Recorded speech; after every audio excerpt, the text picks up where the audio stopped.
Let us now step into ship systems, ship flight, quantum travel, VTOL in atmosphere. Finally, VTOL in atmosphere. We're going to talk about it. There's a lot of good questions here. Welcome back, everybody, to part 2 of this week's show. We've got principal vehicle programmer. Did I get that right? Yep. Yeah, principal vehicle programmer Yogi. Yogi on the show.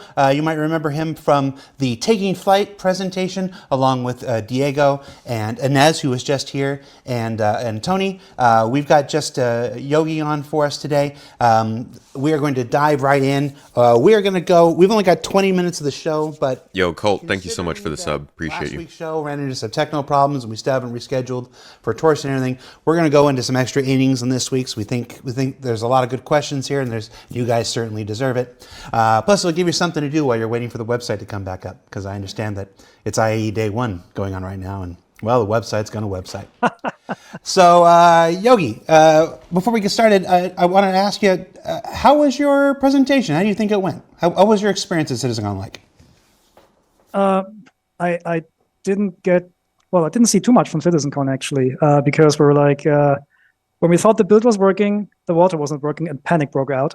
With the help of Ali and Will, we got it all finished up.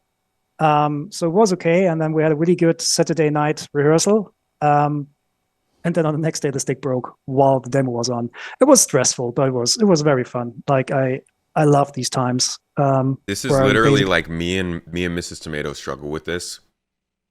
It's, you guys seen it. Things go wrong. Tech problems pop up with videos, with streams. And honestly, talking to other people who make videos and do streams and stuff for a living, they have it too. But you don't realize that till you hear other people talk about it. It's like, sometimes it's important to talk about the things that are causing trouble, because like, get into this bubble, you have all these tech problems, you see people like say something about it, and you're like, crap, you know, what do people think? And then you realize literally every single person in the industry goes through this, from the smallest of presentations to like CIG. I mean, we've all seen CIG give a presentation, right? It can be rough. Technology, right? It loves us, and it hates us. I think it probably hates us. I feel like most evidence points towards it hating us, which, you know, I get it. Well, I'm on the receiving end of so much love from the community. It just keeps me going every day. It's nice. You ready to do some questions? Yeah, go ahead. You want me to talk fast? Do you want to go through a lot? Okay. Let's just go. Let's just see where the wind carries us. First question: with the new atmospheric model, how long is an average ship expected to be able to hover in place before the thrusters overheat versus ships with dedicated VTOL engines? Speaking of wind. Okay. Yeah. Okay. So I'm not gonna say how long. The VTOL engines will be more efficient in that, because a good chunk of the main thrust is being used to hover. So VTOL capable ships will be able to hover longer before the engines overheat. But in general, the engines of all ships will not overheat fast. Like, you will always have enough time to, land. Otherwise, it would be pretty frustrating.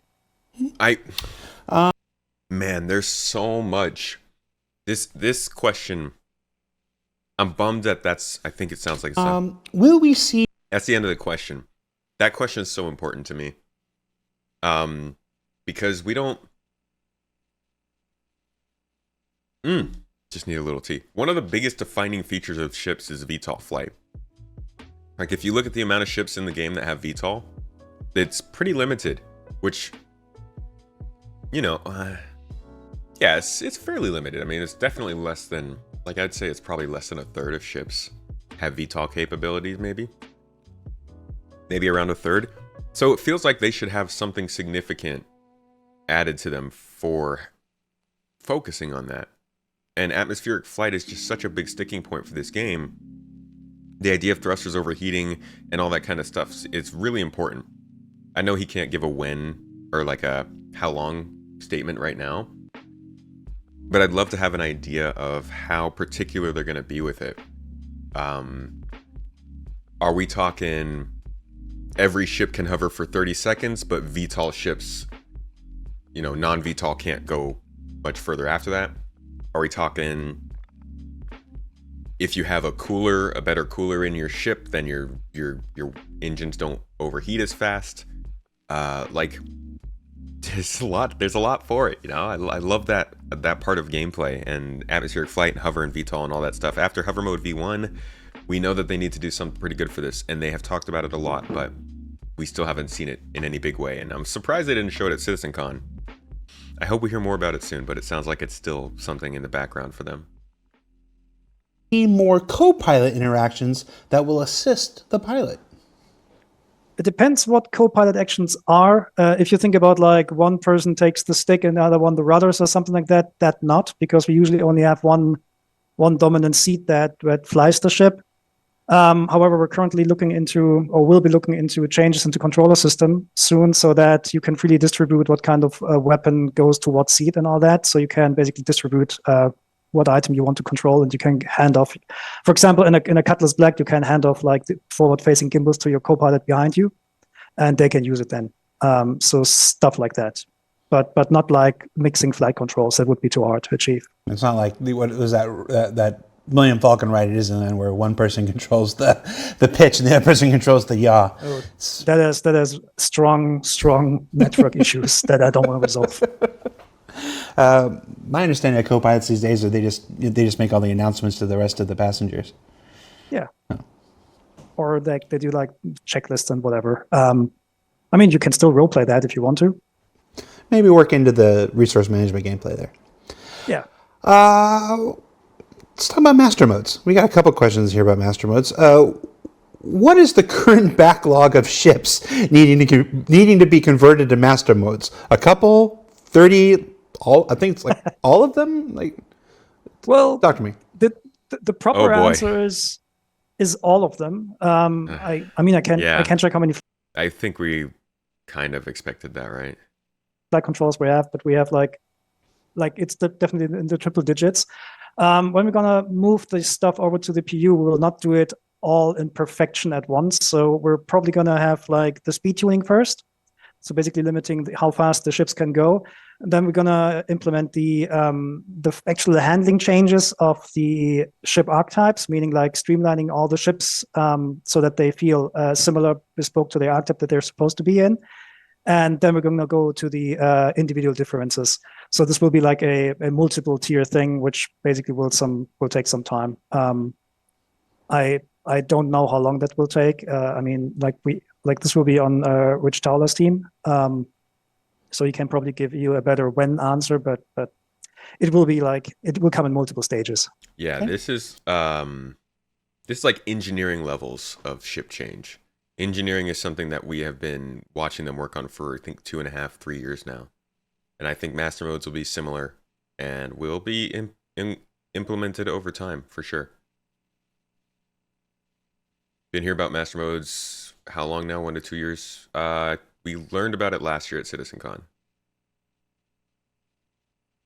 But yeah, master modes is going to be rough to implement. I wonder how the master modes implementation falls in line with Quantum Boost. I hope Quantum Boost doesn't get held up by master modes.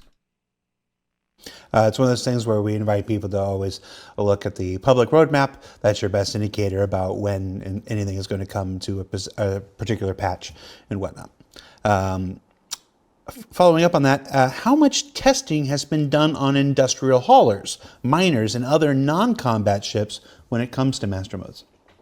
Okay, so I don't think there's a lot. Okay, so don't misquote me here, but I don't think there's a lot of difference between combat ships and non-combat ships in Star Citizen. All ships are, first of all, they're ships. They have thrusters, they have shields, they have weapons. The civilian ships, they might have a little bit more protection than others, but they will all play by the same rule set. We did a little bit of testing with like constellation-sized ships, but the thing is, like, the bigger the ships are, the more unique they are, and the harder they are actually to put them into a pattern. So we actually did not test too much on the really large ones. But long term, in terms of the combat gameplay, you can expect that fighters will not have an easy time around larger ships. So yeah, so that's all I can say about this at the moment. Gotcha. So I don't know. So the next question here says, how will master modes affect ships that don't use main thrusters, like the Khartu-Wal, the Santak Yai, or the Miss Fury? Yeah, that's still the same tech below it. They're still gonna, I mean, like certain alien ships will make them unique, but when it comes to like combat balance and gameplay, it's not just about the maneuverability. It's also about the the shape of the ship. Like some of the alien ships, they have like a really large profile, so they're very, very easy to hit. Versus like an arrow that looks at you and basically disappears. So, but also here, like the same rules will apply there. So in navigation mode, they will be faster than they are in SEM mode, and they will have maybe slightly different SEM speeds. But how exactly these numbers going to be, this is up to first of all to the tuning process, and also then up to player feedback. So I feel just like to manage. I hope he's not saying that the flight profile for an alien ship will be the same, right? Because the whole point of their primary thrusters is that they can move in each direction super. Like, let me go back to their video on the flight system. Oops. They have this picture here where they talk about the way that ships are supposed to fly. Here we go. Important for See, now, this is how I expect the Gladius to look, this red one. But I would expect a Cartual or a Santok Yai or something for it to just be a circle in this direction, right? Because you can face those thrusters in any direction. I hope he's not saying that that is going away.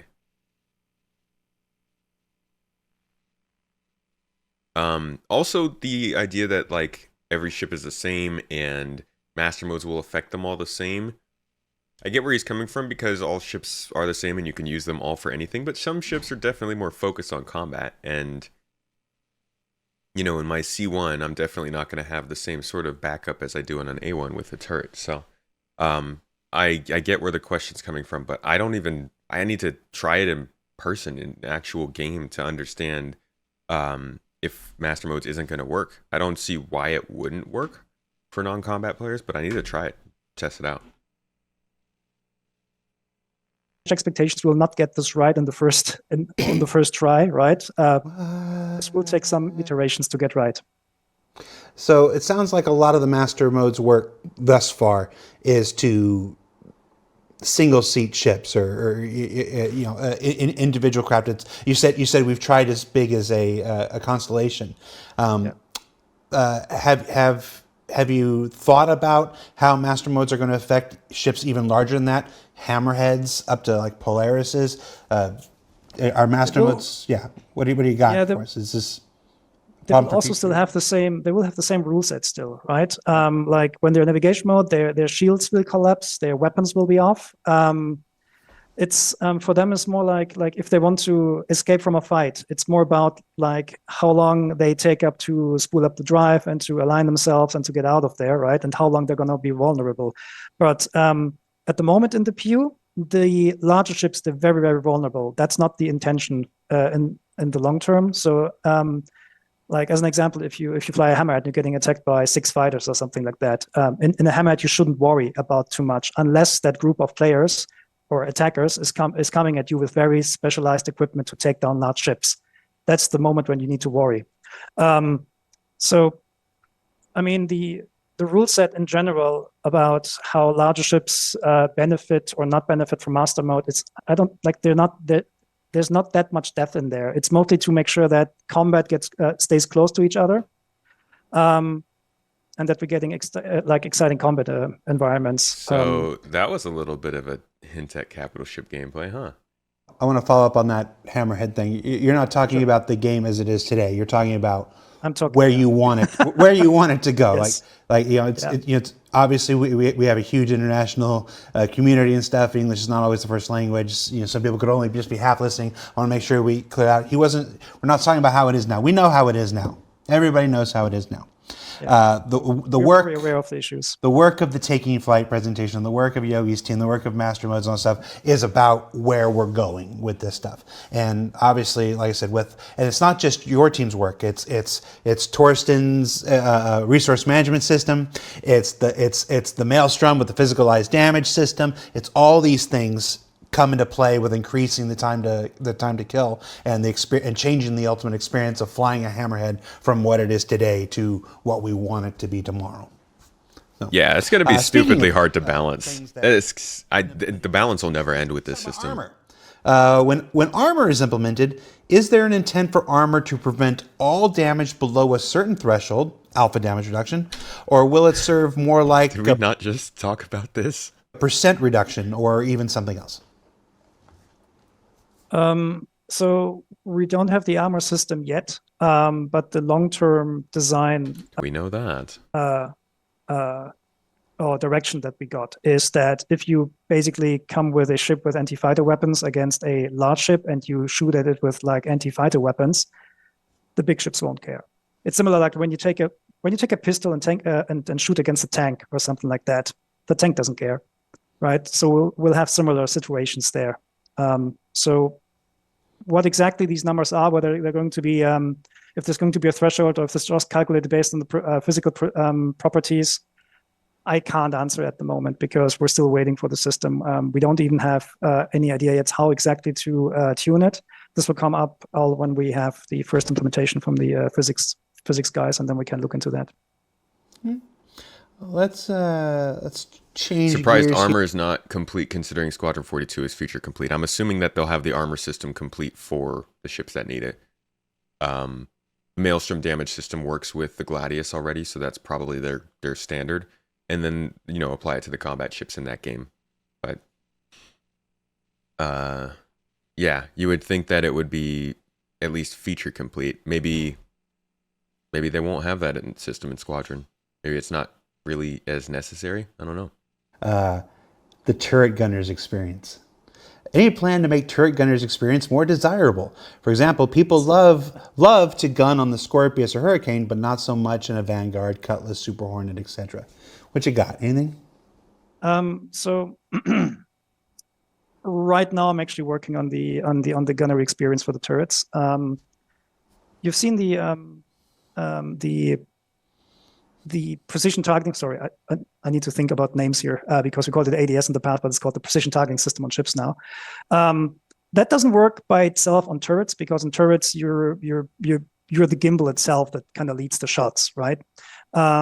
So the thing I'm currently looking into is adding gimbals on turrets themselves so that even in turrets you can go to the precision targeting mode and you have a little bit more gimbal control and you can theoretically use manual and auto gimbal modes. That will all add to that. Also, the new aiming system has enough flexibility built in so that we can exaggerate the as long as performance of the weapon. I guess turrets already kind of lock on, right? That was part of the improvement they made to turret gameplay a few years ago. That they kind of auto gimbal to help you hit your targets. I was going to say maybe the auto aim wouldn't be great for turrets, but I guess it already does that. And the whole point is that turrets are actually supposed to be kind of scary, so I guess they should be a little bit overpowered as a defensive measure. Performance of a turret, we can, for example, easily by saying, hey, this guy, like this weapon, if you use it on a turret, it's 50%, has 50% higher projectile velocity or so. So there's quite a lot of like stuff that 50% higher, saying, hey, this guy, performance or the weapon performance of a turret, we can, for example, easily by saying, hey, this guy, like this weapon, if you use it on a turret, it's 50%, has 50% higher projectile velocity or so. So there's quite a lot of like stuff that's happening right now in preparation for moving all these features over to the PU. It's a little bit of an arbitrary stat boost, isn't it? I don't know about that. What I think you said like, why is a Scorpion good, or a Scorpius good, but a Vanguard bad on the turrets? I don't really understand where the difference on the turrets are because they basically are top-mounted turrets that go all the way around. So if there's like a difference in I don't know, in gimbal speeds or something like that, that's just tuning. So I would assume that over time, like these values will be a little bit more streamlined. Okay. Is there a problem with the Scorpius turret that I don't know about? Secret? Alex McClay 2000 in the chat asks, what's the difference between armor, physicalized damage, and Maelstrom? Well, the physicalized damage system is like the overarching umbrella. That is everything that determines that is involved in a systemic physics-based damage and destruction system of your ship. Ship, vehicle, outpost, whatever. Maelstrom is the destruction part. It's how those items break apart into physically based pieces, fly all over the place. Armor is the value of the value of the materials. Whether it's everything has to have an assigned material. Is this part steel? Is this part concrete? Is this part sand, whatnot? And then the third part that's not mentioned in there is piercing and stuff, is ammunition and weapons and stuff, being able to pierce through those things to damage damage subsequent layers and stuff. All those things and one or two more things that are escaping me right now all make up what's called the physicalized damage system. And we're actually hoping to have kind of a big kind of primer on this, which is why it's off the top of my head here, in the new year. Probably not until March or April, quite honestly, because we still want, there's still a couple more things we want to come online to be able to show you. But to answer that very question, but you can get the 10-cent version here.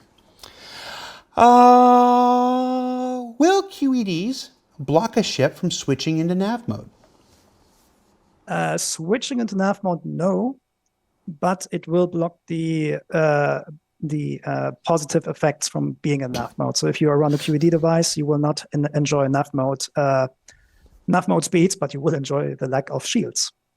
So yeah, that's like you can always switch the modes, but the effects are the ones that will be inhibited. So I mean, you can be in nav, but it's not really doing you any good. Yeah, if you're getting attacked and you're on nav, you have an incentive to swap. Here's an important question. Can we get the ability to drink a water bottle or eat food while in the cockpit? I wasn't being facetious about it. It's an important. Yeah, honestly, why can't I do that? Your hunger and thirst. Why do you limit my hands and mouth in the cockpit? While you're in the cockpit of your single-seating ship like a Gladius or something, is pretty important.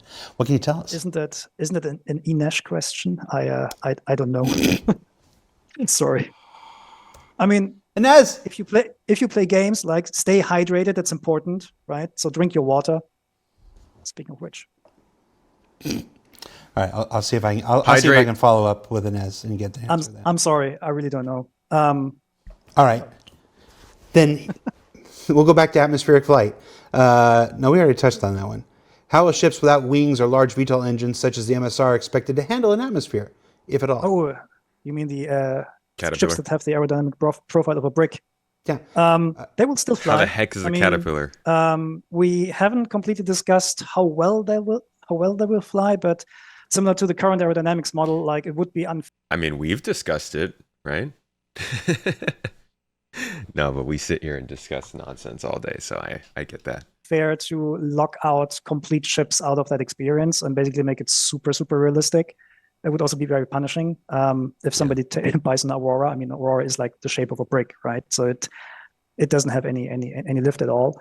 But also those they will fly. Not sure if we, for example, how we're going to tune it. I mean, theoretically we could. Sure. We've waited so long for this. Give them a higher stall speed, so that people need to fly faster for prolonged periods of time to keep their altitude or so. But I don't know yet. I mean, if a ship is sufficiently fast. I feel like I've made multiple videos about this topic. I'm actually very surprised that they don't have a better answer for how poorly shaped ships are gonna fly. Man.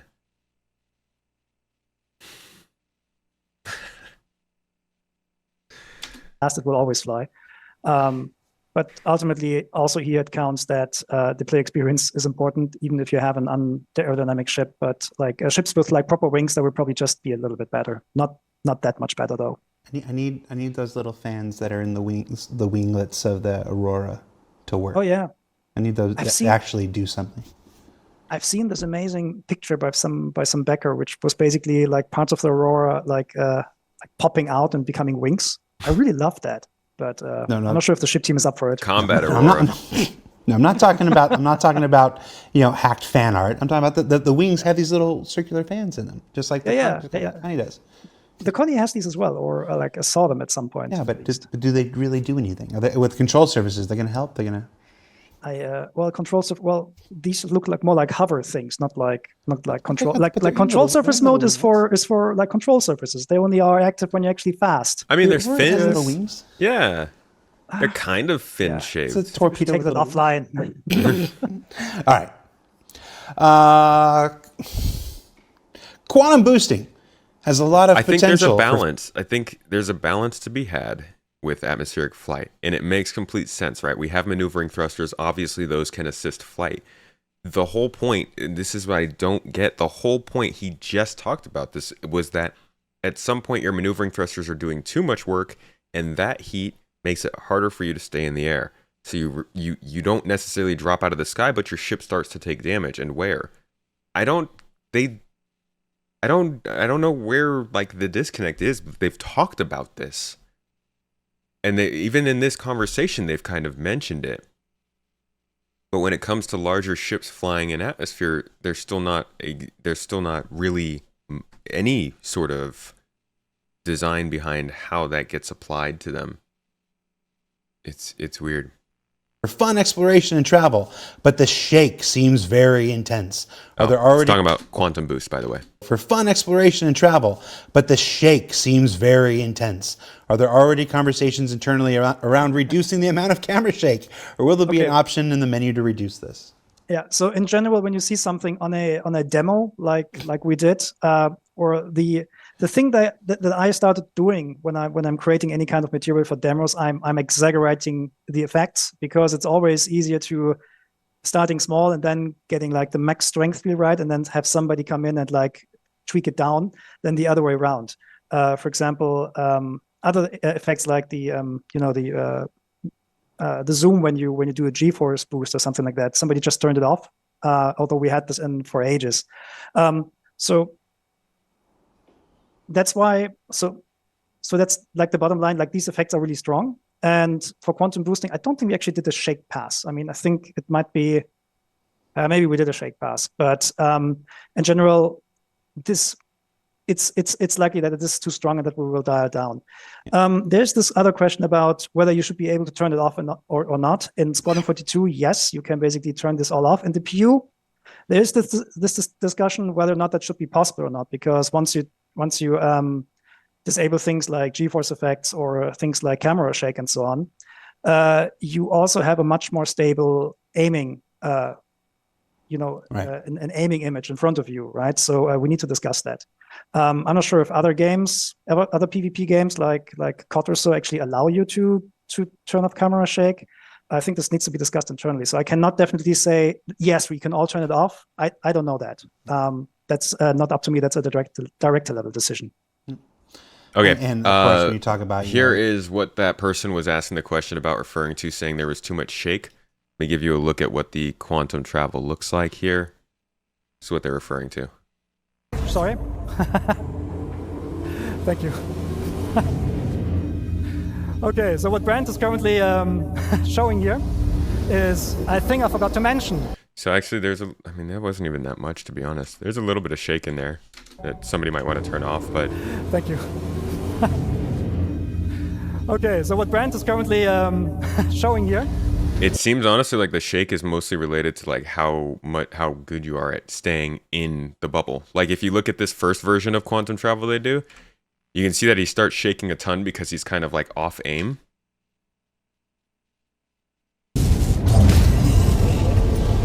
So like you tell he's off aim, so it's shaking a bunch, right? That's him like falling out of quantum travel. But I feel like that's in order to tell you that you kind of are sucking at quantum travel. Here's what it normally looks like.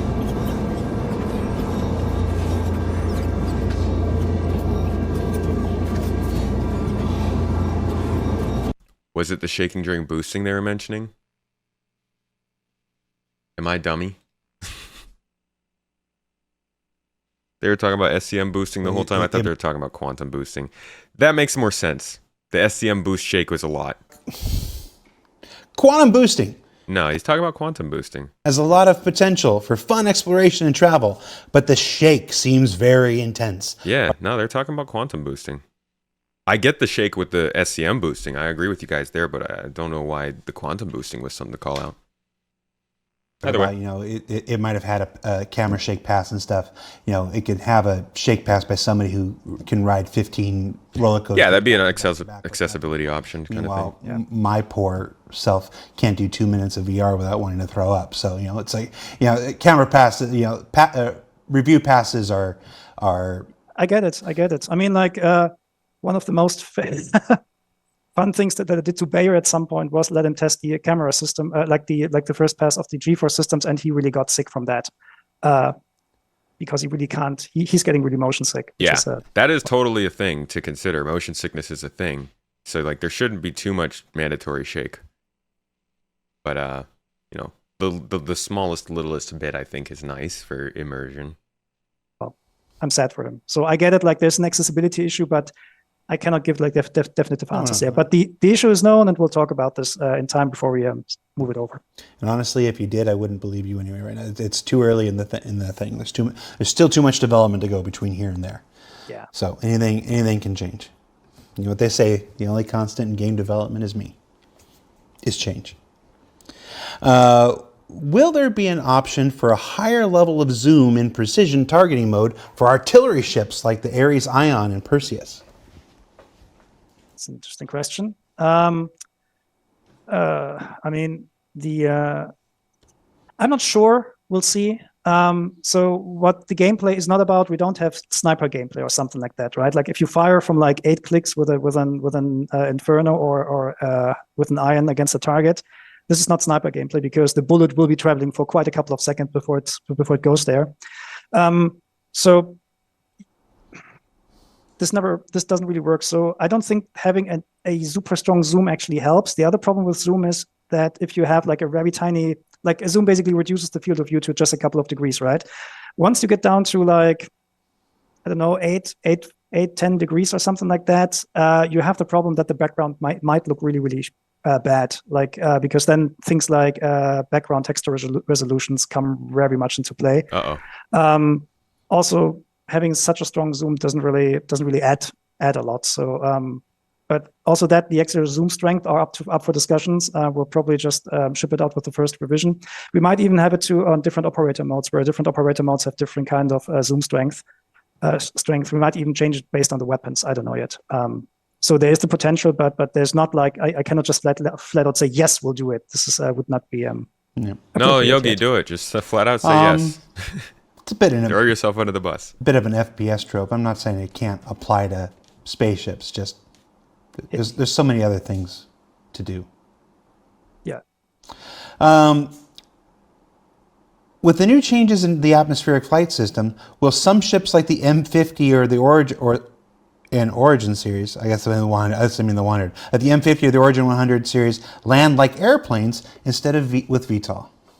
Oh, I really would like to have that, but I don't see that in the near future. You mean because these actually have wheels, right, yes, on the landing gears? Yeah, I don't even know if they're actually if they're moving wheels. I don't know. I mean, I don't see this right now. Like all of our landing pads are like pads where you vertically go down.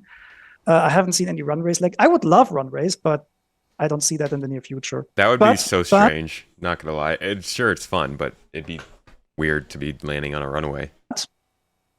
With the aerodynamic system or with the control surface mode, you can actually glide in there like you would actually land like that. So yeah, I guess we'll have to discuss it at some point. Just do it. Whoa, Jesus, Jared, just do it. He just looks like a shape over the camera lens. Okay, I'll talk to some people. I'll create a Spectrum thread about this, and this will get somebody's attention. Boy. I'm not an artist. You don't want me to build a runway. I wonder how much internally they joke about Spectrum threads at CIG. Like, that they, obviously to us, it's like, oh, Spectrum is a diverse community of conversation surrounding the game, but like, they're reading, dude. Anybody who's been on the internet knows that conversations can get pretty wild when people get passionate, and Spectrum is a passionate place. If I build a runway, it will be long and blue, pink, and whatever. So it will not look good. Okay. Let's talk about ship weapons, or more specifically, ammo.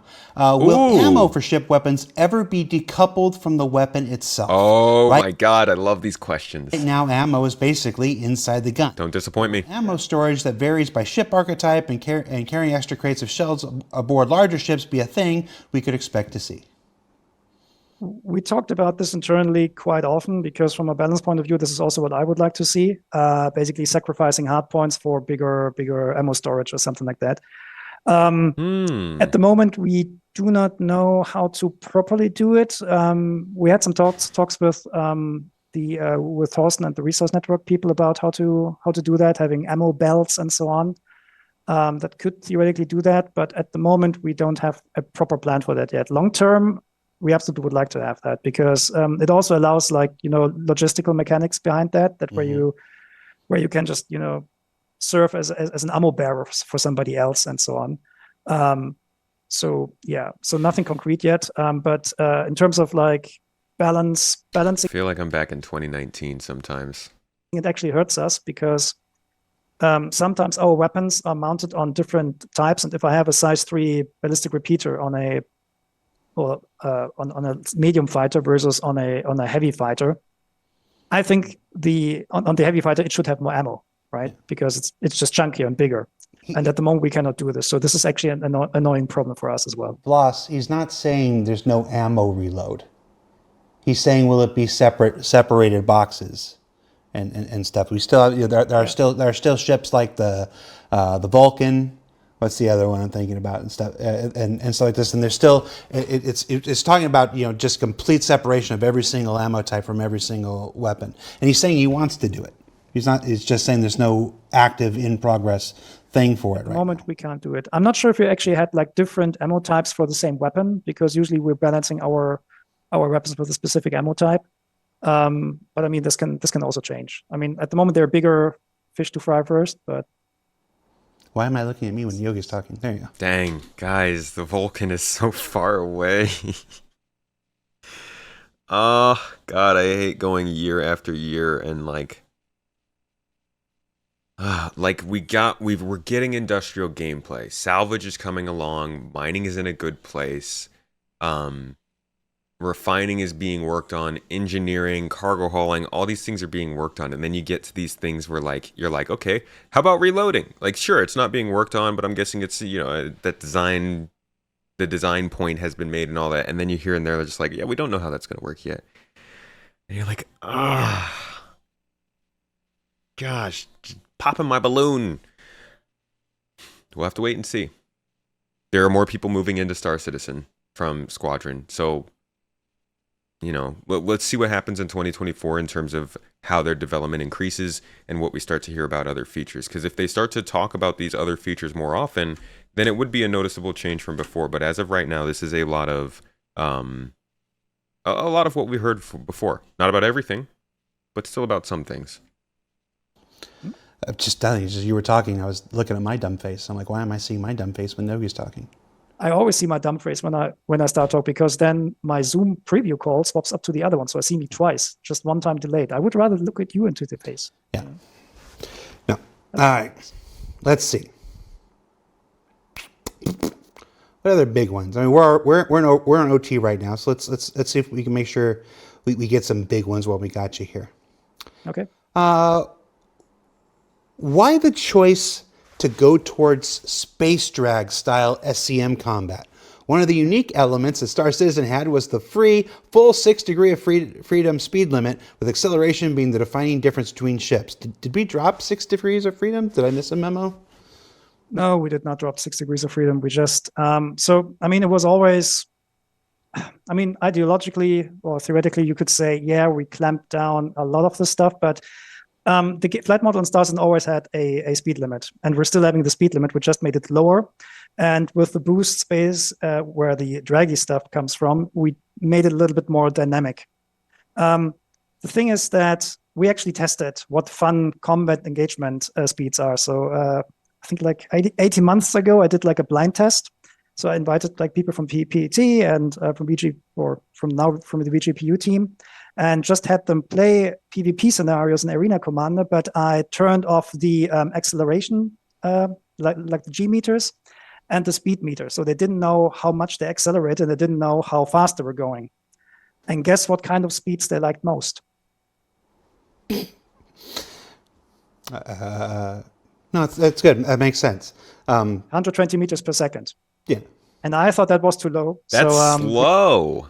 120 meters per second is God, that feels so slow in space. We basically pushed it up a little bit far, but I'm pretty sure that the combat speeds we have right now, so that they're so low, they're actually helping the combat geometry and the fun in the game. I'm looking forward to trying it out. I haven't done much master mode stuff, but maybe we should have a stream where we just go in and test that out and fight.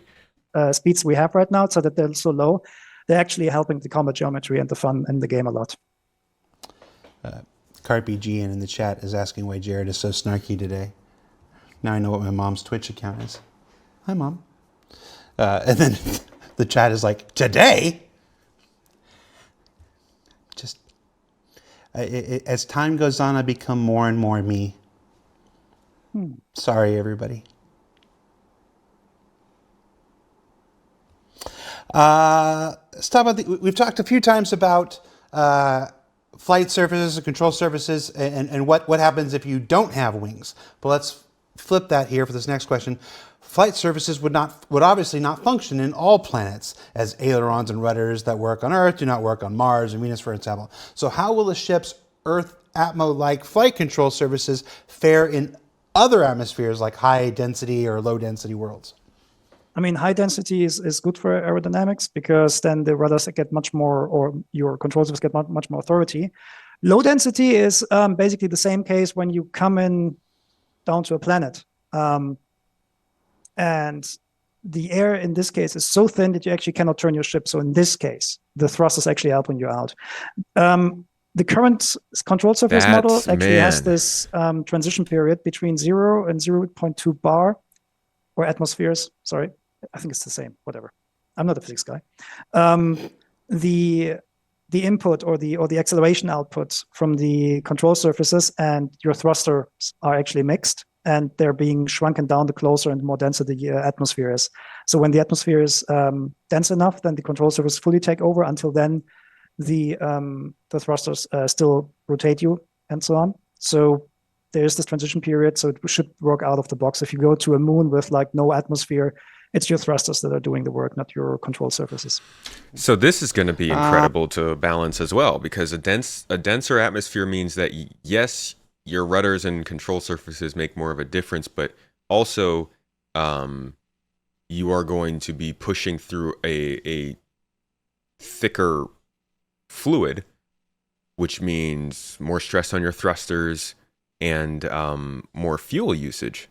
So I wonder if you're actually going to notice increased wear, but also increased maneuverability in a denser atmosphere. Whereas with a lighter atmosphere, you'll have reduced drag, you'll have reduced wear on your thrusters because of that, but you won't be able to maneuver with your control surfaces as much, so you'll still have to depend on your thrusters for that control. So does that balance out, and it's kind of like flying normally? What we squeeze? Let's squeeze one more. Let's do a blue sky question. Blue sky. Go. Blue sky. What is Yogi's vision for the future of large, non-capital ship combat? Paint us a picture with words, Yogi. Wait, So what? Large, non-capital ship? Capital ship combat. Yogi's vision for the future of large, non-capital ship combat. Does that mean like dogfights with a lot of small ships? Is that what that means? I guess he's about to explain. Paint us a picture with words, Yogi. So non-large. It says large, non-capital ship combat, but Okay. What is a Wait, hold on a second. I'm sorry. For some arbitrary reason that I have no idea, I need to rewind this a little bit. My bad. Non-capital ship combat, but Okay. What is a I just read that. That's what they wrote. Let's assume that they meant capital ship combat. I think that's probably what more people are interested in anyway. So paint us a picture. Okay, so Don't write any checks, but just this is what you would like. This is what you would like if we get to do it. If all the cards fall where they're supposed to. Okay, so far which this is not my vision. This is basically what like management is giving us or gameplay direction is giving us. But what we see so far is that we have like dogfighting, and the bigger the ships are, the more the combat will turn from dogfighting into a naval style combat. So when you have big ships fighting against each other, they will not necessarily be like really close, but they will fight over relatively large distances, so there's enough space in between to fight. They will fire long-range cannons, they will fire torpedoes, they will fire other things, and the gameplay there resolves more around DPS appliance and trying to get the shortest time to kill on the other enemy. So, and if you have capital ships as opposed to fires, they're going to have very deep gameplay with the resource network, where Torsten's a better person to talk about this, right? But where you maximize your damage output against other ships. It will your damage output against other ships. It will also resolve, like the maneuvering for pilots will more resolve around exposing the strong sides of the ship. Like if somebody is focusing on the left side of the shields or something like that, then they would, for example, turn the ship around to expose the other side. At the same time, you want also to expose the sides of the ship that have the most working turrets, or maybe the turrets with the best loadout for attacking this or that target. So that is roughly what we're going for. So large ship will mostly be naval style combat, but of course in 6 degrees of freedom. So, but it will not be dogfighting. Okay, and then How do I you- think I might understand the question now. So that's capital ships. And what about the sub-capital? I think it's part of what they meant by non-capital. Yeah, that's what I was thinking. I don't know why they bring up capital ships if you want to learn about large ships, but how do you force people to take advantage of like parasite crafts and stuff when you're doing large scale gameplay? Because like, wouldn't everyone just want to be in that same ship that's safe? How do you convince people to go out in their fighters and actually attack each other? I guess you start sending out ships and EMPs and torpedoes, and then the other team wants to send out things to combat that. So the ranges, I guess, for capital ship combat will have to be higher. They'll have to figure out how to get people to stay a certain amount of distance from each other so that there's enough sort of battleground in the center. It could be really exciting. I can't wait to see how it plays out, obviously, over the next year with the Polaris coming out. Capital. They're interesting, yeah. So it depends on the ship, right? For example, if you take a look like a constellation, the constellation. Let's go bigger than constellation. Let's look at like Polaris. I know. There's all this argument about let's assume let's assume there's Javelin up here. Now let's get smaller. Perseus, Polaris, Hammerhead, those kind of things. It depends on the ships and what kind of roles they have. I can't talk too much about the Polaris, but for example, the Hammerhead has a specific role in such like a big capital ship battle. Capital ship combat. You heard it here first, everybody. So it has a specific role, right? And the other ships, it will care about the fighter cover. It will not fare well against similar sized opponents that are purposely built to take down similar sized ships. So it depends always on the ship. Like some ships have like they rely a lot on turrets. Other ships, I'm just saying that, I wanted to say the Constellation here because the Constellation is a very forward-centric ship. It has like these massive size 5 mounts, which face forward. So this thing, like a ship like that, is obviously not relying much on the turrets to do like the alpha damage against larger enemies. So there will be a transition period between the size of the ships and how they maneuver. But that's all combat details. But I mean, like the bigger the ship, the more it goes, the more it turns into this naval style gameplay. That's the intent. I think you did well. It's one of those things like this is the capital ship gameplay, and obviously there's going to be. I mean, even when I said it, I realized there's going to be arguments about what is a capital ship and what isn't a capital ship and how big. He said it was subcapital, and I just meant smaller than a Javelin. I don't have my whiteboard here with the full list and break it down and stuff like that. We had some categories like what is a sloop or something like that. But the thing is, like, we do not have too many ships of these categories. Sloop. So at the moment, like building a category about that is probably not that useful. What is a sloop? We'll see how it all plays out. But I think that's like that was. Sorry, I just really like that word. That was where my dream for Star Citizen always was when I was a backer before I joined the company and stuff. My dude, who doesn't want to work on a capital ship? You know, like at some point, who doesn't want to just, whether you're a turret gunner or engineer or navigator or freaking janitor, like just being in a situation where you're amongst like 10 plus people working together to make something work and actually seeing that work and accomplishing things sounds like the coolest experience in gaming you can get, especially when it's a spaceship and it's in space. I mean, I guess it helps that I'm a nerd. It makes it sound cooler. Yeah, some people don't ever want to work on a ship, which is fine. Damn, that sounds like the absolute pinnacle for me. I love the idea of being part of a large conglomerate sort of effort towards something cool, positive, good. Was my thing that always Maybe a little bit destructive. appealed to me was that capital style gameplay. Also, like a Cannonball Run style race through 10 different star systems that I wanted to set up. But come to gameplay, help us make it happen. Also, I think it's good to mention. Keep in mind, imagine your favorite space-based campaign game, right? It's basically Europe. You take a job in space on a ship doing something. That can happen in Star Citizen. You don't have to be on a capital ship that's controlled by another player. We could literally have full-on campaigns, 12-hour campaigns in this game that consist of 20 missions you have to run through, working for a specific capital ship in a specific system, never seeing other players, just living out this sort of space fantasy somewhere on a mission chain and getting to work on a spaceship. And everything is computer controlled, right? Just like your Call of Duty campaign or something. You could be a combat infantry person, right?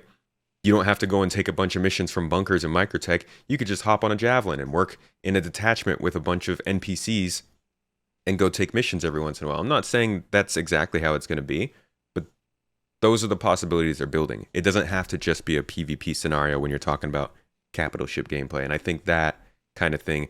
There's also exploration-based capital ship gameplay.